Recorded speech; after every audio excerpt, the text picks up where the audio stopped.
देवताओं की चुप्पी और मनुष्यों का शोर। आध्यात्मिकता बनाम बाहरी आडंबर। प्रस्तावना। जब शोर थमता है तभी सत्य सुनाई देता है।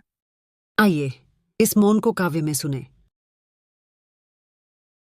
देवताओं की चुप्पी और मनुष्यों का शोर। मंदिरों में गूंजे घंटों का स्वर, पर भीतर सन्नाटा क्यों गहरा।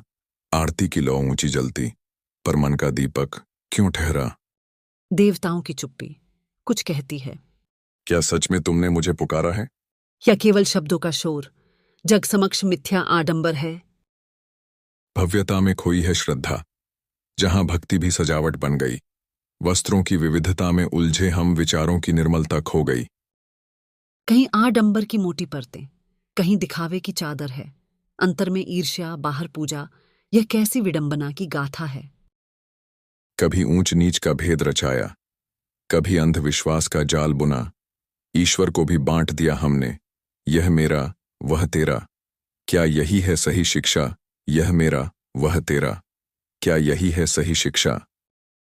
समय आ गया है रुक कर सोचें, क्या पूजन केवल एक रीति है, या आत्मा की सच्ची पुकार ही ईश्वर से सीधी प्रीति है।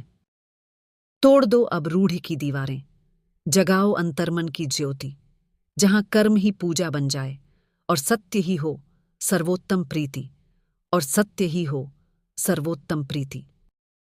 देवताओं को स्वर ना दो अब, उनकी चुप्पी को अर्थ दो। मन के मंदिर को स्वच्छ करो, वहीं ईश्वर को स्थान दो।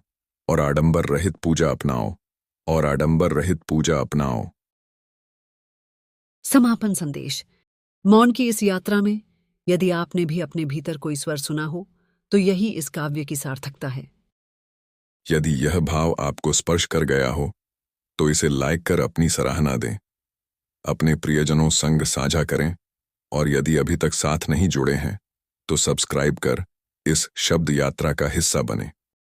इस काव्य के रचयिता आप सभी के प्रिय डॉक्टर विभाष चंद्र झा हैं, जिनकी प्रेरणादायी सोच इस कृति की आत्मा बनकर उभरी है। धन्यवाद।